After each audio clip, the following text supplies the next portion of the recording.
So in this Sunday's gospel, we hear another harsh situation that Jesus offers to the chief priests, a parable about the landowner, the vineyard, and the tenants in Matthew 21.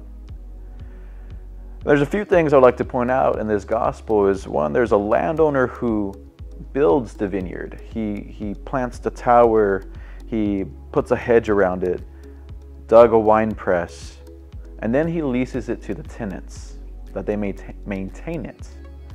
After a while, the landowner sends his servants to check in on the tenants, and the tenants, out of pride and selfishness, kill some of the servants and start to destroy the vineyard.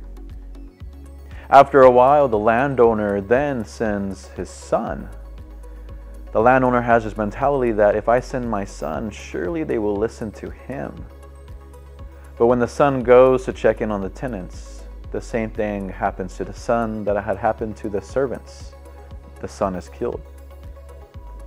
So why focus on those few things from this gospel is, one is God has entrusted us to his vineyard here on earth. And a question to maybe ask ourselves for this weekend is, are we the servants checking in on others and maintaining the grounds? Or are we the tenants taking advantage of other people and destroying God's work? The second is, God is patient with us.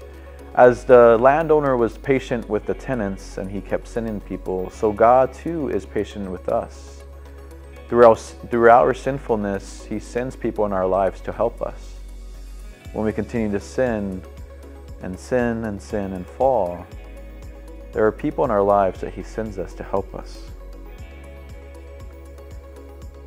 Another thing is, just like the landowner sends his son, so does God the Father send us his son. Do we reject him or do we accept him? And the last thing to meditate on is, what is God calling us to do in his vineyard here?